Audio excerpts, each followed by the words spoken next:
If we were going off evilness alone, pretty much all of these guys would be towards the top of the class. However, it takes more than a cold heart, an evil laugh, and raw strength to be a villain. Sometimes, even the wackiest of bad guys need a little brain power. But among all the Nicktoon villains specifically, who's an evil mastermind and who's just plain brainless? I'm Kyle with Wicked Binge, and this is Nickelodeon Villains Dumb to Brilliant.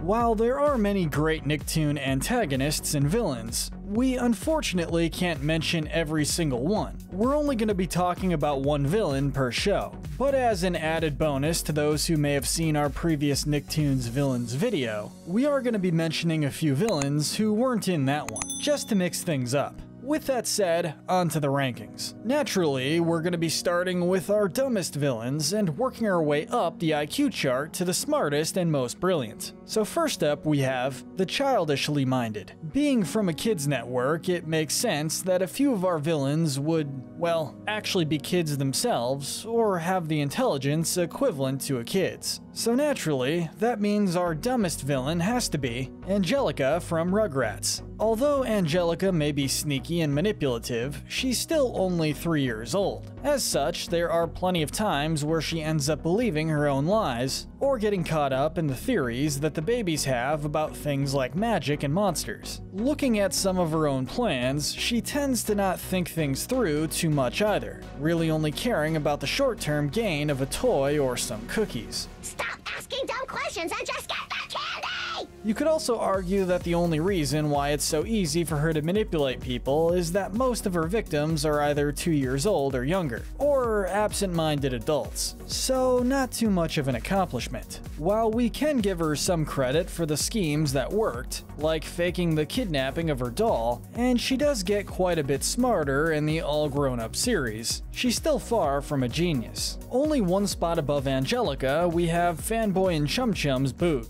Given that this is a guy who seems to dedicate his life to trying to make children miserable, Boog already seems like a guy who isn't very smart, along with just being extremely petty. I am gonna unleash my ultimate weapon! Given his targets are small children, he only really relies on his strength as well as his jerkish nature, and there aren't too many examples of him using his brain power. The only real hint of intelligence that he has comes with his hobby of playing the video game Chimp Chomp. With how good he is at the game, you have to figure that he's able to think somewhat strategically. He was also able to use Fanboy and Chum Chum as allies to help him hunt down a ghost. It's these examples and the fact that he's an adult that gives him just a bit of an edge over Angelica, but just barely. Fitting in with the child theme, our next entry in this category is actually a child's drawing, Skrull. Much like Boog, Skrull is pretty much obsessed with getting revenge on Rudy, believing that it's Rudy's fault that he's so ugly. Not only is this a lie, but Skrull refuses to be reasoned with on this so-called fact. While he is able to come up with quite a few schemes of his own, from creating a robot clone of Rudy to trying to brainwash the denizens of Chalk Zone, he can also be sneaky and petty, breaking his promise of not taking the chalk and trying to drown everyone in the art museum, even after Rudy gave him the modifications he wanted. But while these schemes may certainly be evil, they aren't that impressive, at least not when compared to other villains further down our list. There was also an episode where he kidnapped Penny and acknowledged that she was smart, perhaps even smarter than him, and that he needed her intellect, and for Penny to work for him in order for Skrull to truly take over Chalk Zone. Though we can acknowledge that he has talent and intellect of his own, because much of it relies on both his own petty motivations and doodle logic, meaning that his schemes likely wouldn't work outside of Chalk Zone. We have to keep him on the lower end of the list. Finishing off the childishly minded, we have Zim from Invader Zim. Zim very much follows the mindset of people talk loud when they want to sound smart, or in his case, intimidating. This little alien is loud, bold, and only occasionally clever. Many of his schemes to try and take over planet Earth aren't very well thought out, and there are plenty of times where his plans backfire as well. He does employ plenty of Irken tech, and even has engineering skills of his own, though much of the tech itself was invented by his home planet's scientists, not him. Still, we'll acknowledge that it takes a fairly smart Irkin to know how to use it all effectively, which Zim can manage to do occasionally. Behold the Doom Cannon! But we also know that Zim is easy to manipulate, in that his leaders, the tallest, were able to trick him into going to Earth as part of a special mission, which can either make him seem less intelligent or blindly loyal. A secret mission. What puts him as the smartest in this section is his plan from Enter the Florpus, possibly his greatest plan ever. It was the closest Zim came to winning. And with how he was able to trick and incapacitate Dib, as well as manipulate the entire planet's population, we feel this instance was enough to keep him out of our bottom 3 dumbest. Up next, we have our average folk. Villains that may do a bit more scheming than normal people, but are otherwise pretty average when it comes to their intelligence. First, we have Nora Beatty from Back at the Barnyard. Now, obviously, being the only one who notices the shenanigans of the barnyard animals, she is going to be a bit more observant than the average human character in this show. We can certainly give Nora credit for that. However, just because she's observant doesn't mean she's intelligent per se. Much like a certain fairy hunter who we'll get to in a bit, it's Nora's manic obsession with her goals that partially sabotages her. She hardly ever gets actual evidence of the animals talking, and there are even instances where she'll be completely fooled by the animals' disguises. No magic or special method of disguise, just a bunch of clothes and proper wigs on barn animals. Even with the cartoon logic argument, this still isn't a good look for Beatty. Though her efforts are admirable, and like we said, she's slightly more observant than the other humans, we really can't place her any higher. Next is Rancid Rabbit from CatDog. Rancid Rabbit has been described by the show as a stereotypical authority figure. He's been everything from a police officer and mayor, to a head of a corporation and restaurant owner, to even a TV host. It's even implied at one point that he owns nearly all of Nuremberg. But no matter what job he has, Rancid is always seen as being sneaky, manipulative, and underhanded. He takes advantage of CatDog as much as he can by deceiving them into buying his products, or pushing them to do his bidding in a job, and often does whatever it takes to take their money or benefit himself in any way, even if it means abusing his power to the fullest degree. He's more antagonist than villain, considering that he will help CatDog sometimes for the right price. But we figured we'd give him a mention since he's certainly more worthy of acknowledgement than characters like the Greaser Dogs in terms of intelligence. Although he's obviously a jackrabbit of all trades and has certainly had more successes than failures, we're unable to place him any higher due to Rancid simply having business smarts rather than any sort of genius. His level of intelligence is one you can honestly find from any decent manager or businessman. And while he's smart enough to earn money and manipulate CatDog, there aren't really any examples of him or his schemes being particularly impressive or extremely clever. Add in the fact that as the show went on, Rancid became less of a threat and wasn't nearly as successful as he once was, and you have a memorable but still not very noteworthy villain. Finally in this section, we have Lasombra from Hey Arnold. Though he was a poacher and thief by trade, we're putting him in the average tier since he didn't seem to demonstrate many extraordinary skills. In terms of evilness, Lasombra was certainly one of the darkest characters in Hey Arnold. He was first seen as a river pirate who stole ancient treasures from the tribes of the jungle in the hopes of getting rich. He swore revenge against Miles and Stella when they stole back the Green-Eyed People's treasure. Then in the Jungle movie, he conducted an entire plan to get their son Arnold down to San Lorenzo. He disguised himself as Eduardo, acting as an innocent tour guide, until he was able to capture all the students and use Arnold to lead back to the Green-Eyed People's greatest treasure, the Corazon. As a villain, he's extremely manipulative and fairly cunning, but much like Angelica, we have to acknowledge that the person Lasombra was trying to manipulate was an already emotionally vulnerable 10-year-old boy. So yeah, not too hard of a task. But we will give him credit for keeping the act together until the big reveal. Him planting a tracking device on Arnold and using him as a guide was pretty clever, but in a way it hints that Lasombra isn't smart enough to find the Green-Eyed Village on his own.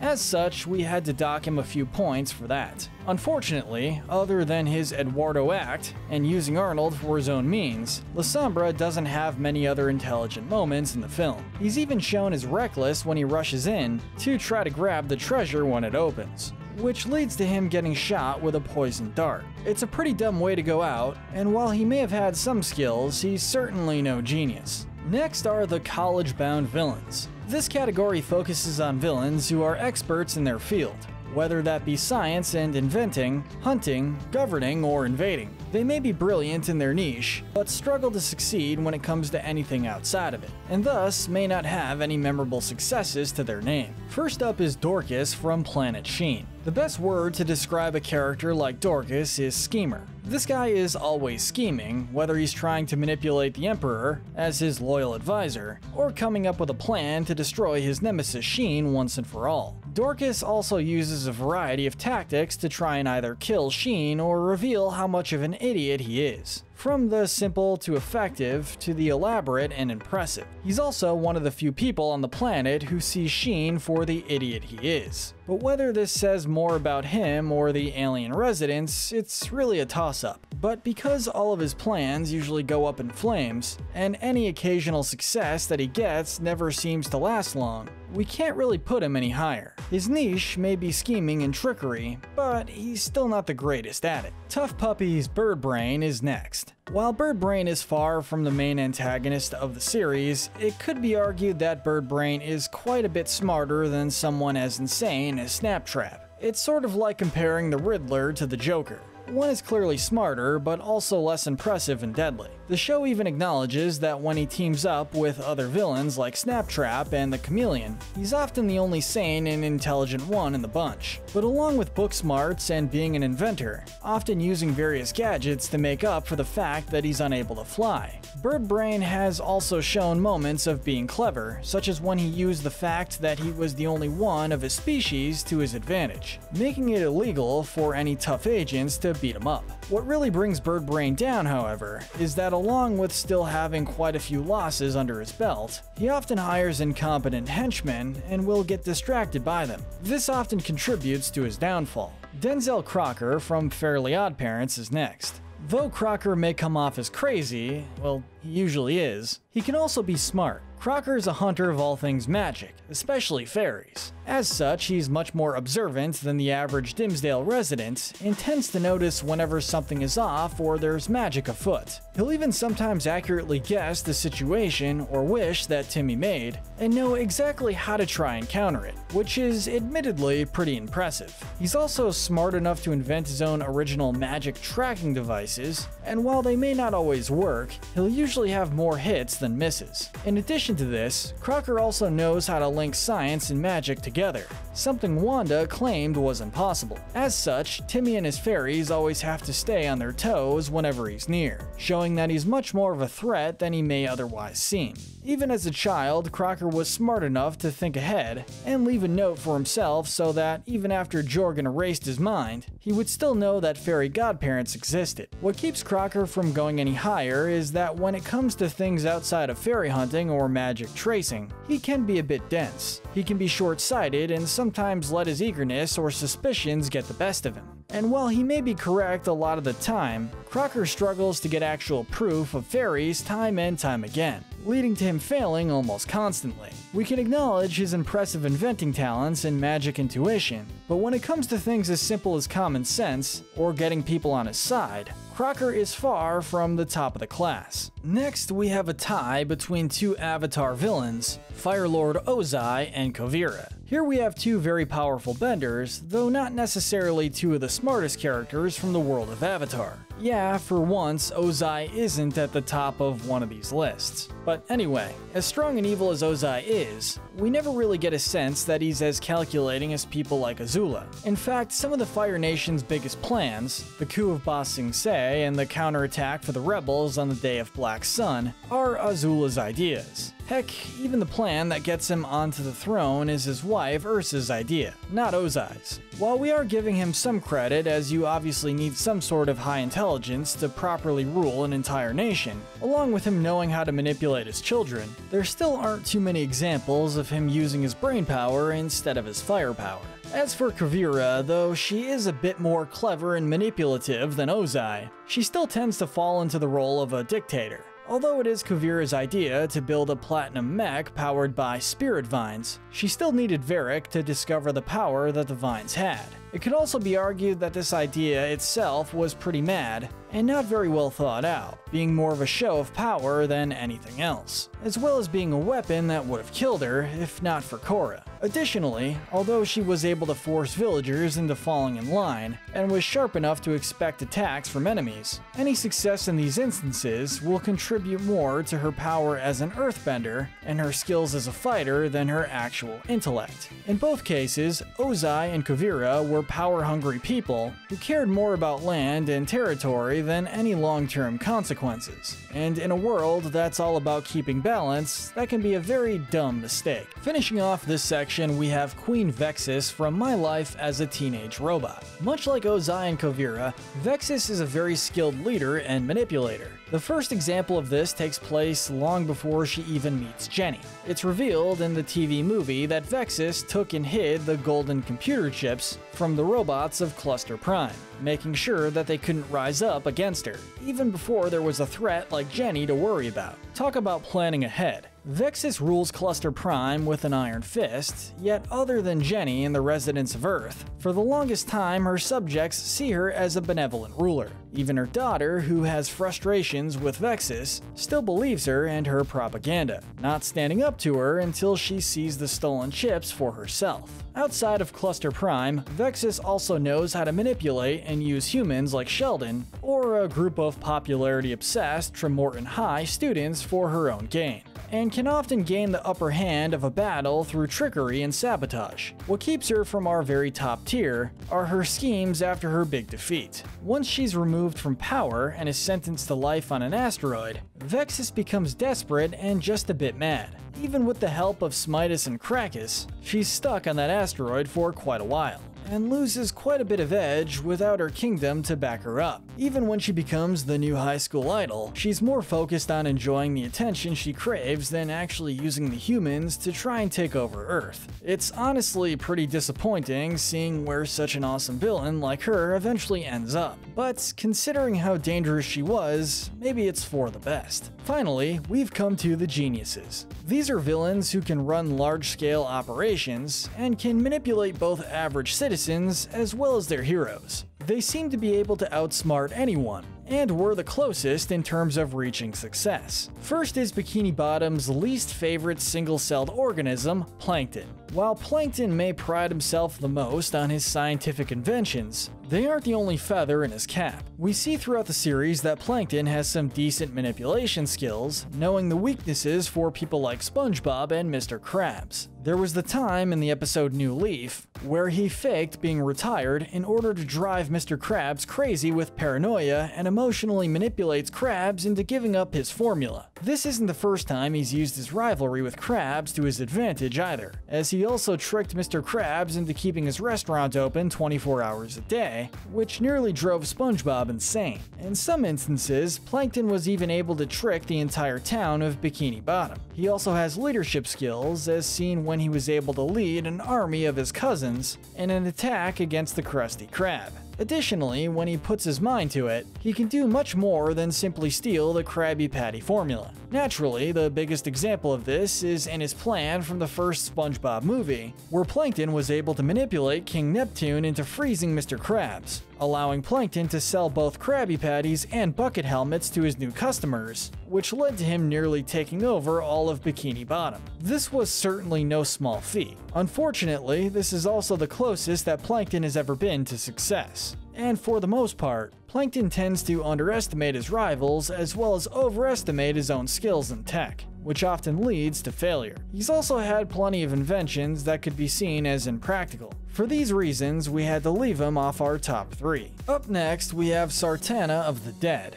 from El Tigre. Although Miracle City is absolutely filled with villains, Sartana is the most revered of them all. But beyond her power and status as top baddie, her skills and intelligence do still play a role in her success. Sartana is deceptive by nature, almost compulsively manipulating others to her will. I am retiring. This was first seen in the episode The Ballad of Frida Ceres, where she tricked Frida into helping her capture most of Miracle City's citizens. Not the first time she does something like this. In another episode, she was the only villain smart enough to actually trap all the heroes at the convention instead of trying to sneak in like other baddies. Then, in The Good, the Bad, and the Tigre, we see Sartana hold a fake tournament in order to remove her competition, destroy the Riveras, and corrupt El Tigre. However, in this example in particular, we had to dock her a few points, since while the plan was a collaboration, it was still mostly her grandson, Django's, idea. But even if we can't call her Nickelodeon's smartest villain, as her mystic powers and evil nature are certainly more noteworthy, Sartana is definitely up there and is easily the cleverest villain of Miracle City. In third place, with the Bronze Medal of Wits, is King Goobot V from Jimmy Neutron. Being Jimmy's first real enemy, as well as one of the biggest enemies from the Jimmy Neutron universe, we just had to give Goobot the credit he was owed. He's the supreme ruler of the Yokians, and in his first appearance, he tried to feed the parents of Retroville to Pultra, the planet's giant chicken god. As such, we already have to give Goobot credit for being intelligent enough to not only rule over a whole planet, but also coordinate a mass abduction of humans. Then, in the episode The Eggpire Strikes Back, Goobot and the other Yokians were able to manipulate the entire town of Retroville into giving them a second chance, claiming that they had changed and were good guys now. Please, my friend! Naturally, this is all a big lie. But even so, in terms of revenge plots, this was a pretty clever one. Goobot's plan wasn't just to resurrect Pultra, but to also completely ruin Jimmy's reputation, and therefore cause all attempts at warning the townspeople and stopping him to fail, forcing Jimmy to watch Pultra devour everyone he ever loved and cared for. Goobot also knew how to manipulate each of Jimmy's friends and neighbors into helping, especially Cindy. We also have to mention Goobot's plan to gather and lead several of Jimmy's enemies into destroying the boy genius once and for all through the League of Villains. Although this isn't as impressive as his previous plan, it still demonstrates his skills as a leader and ruler, as Goobot is still able to lead them to another near victory. Speaking of other villains, we should mention that while someone like Professor Calamitous may be smarter than Goobot in terms of science and inventing, Goobot doesn't have Calamitus's weakness of being unable to finish anything. May evil be with you! Simply put, Goobot isn't just a figurehead king, nor is he a royal that lets advisors do all the brain work. He's clever and very devious, and more than deserves the title of Jimmy's smartest enemy. Taking the Silver Medal of Genius, we have Vlad Plasmus from Danny Phantom. Vlad pretty much comes off as your standard Lex Luthor type villain. This includes Vlad having a sharp mind for both business and evil. He was able to make himself rich in the human world in only a couple decades, while at the same time being able to figure out his ghost powers, learning tricks that usually gave himself an edge over Danny, at least for a while. He possessed wealthy business tycoons to make them hand their companies over to him, took part in invisible insider stock trading, and committed many invisible burglaries in order to amass his vast fortune. Vlad is also smart enough to make his own ghost hunting gadgets, and was on the brink of creating clones. Like the best baddies, Vlad is also extremely clever, from encouraging Valerie to hunt down Danny, to eventually becoming the mayor of Amity Park through means of trickery and cheating. Vlad can easily manipulate the residents of the city, including Danny's dad. He's able to think ahead and counter Danny's attempts to reveal a secret identity to the townspeople using his duplication ability, and even tries to be a town hero, which would have nearly worked if not for Danny pretending to be injured and making it look like Vlad was the one who injured him, temporarily ruining Vlad's reputation. What keeps Vlad from getting the Gold Medal of Wits is his biggest, face-palmingest blunder. In the series finale, Phantom Planet, after thinking that he's won and has finally humiliated Jack once and for all, Vlad plays all his cards. He reveals his ghostly half, and basically holds the planet hostage, saying that he'll only save them in exchange for like $1 bajillion or something. Seems like a good plan, right? Well, it would have been if not for the fact that Vlad didn't bother making sure that he could turn the incoming asteroid intangible before claiming that he could. Pride is certainly Vlad's biggest downfall, and it's through this that Vlad ends the series alone in space, having lost everything due to his cockiness and overconfidence. It should also be noted that this isn't the only time Vlad's intelligence is blinded by his pride.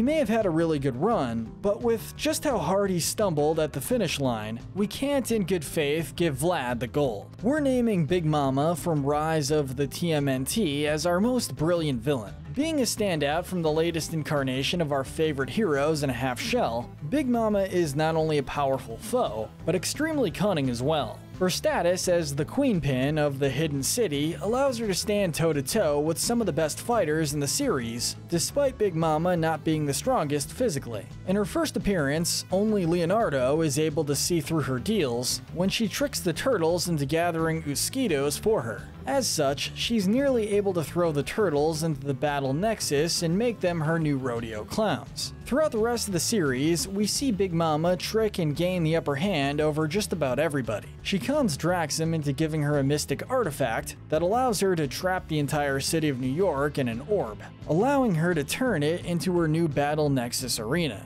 Speaking of which, Big Mama also made sure to pair each of the turtles up with a villain during their Nexus fight, and gave them opponents that she knew they would struggle and likely lose against, showing that she's able to think beyond an entertainment factor. In her day-to-day life, Big Mama uses her wealthy status to convince gangs like the Mud Dogs to do her dirty work, while also having the power to have them taken out if they double-cross her, using these tactics to turn herself into a pretty powerful force within the Mystic City. Even when it seems like Leo's finally gained the upper hand over her, Big Mama ends up getting exactly what she wanted, and gains control over the Shredder in the Season 2 premiere. This episode shows just how talented Big Mama is at planning ahead and stacking the deck in her favor, almost always able to pull out a victory in the end. She does have a couple of not-so-smart moments though. She eventually loses control over the Shredder, although this is more due to her ring getting knocked off her hand rather than any specific oversight on her part. And Big Mama can sometimes be distracted by being swept off her feet, as seen with the charming Bullup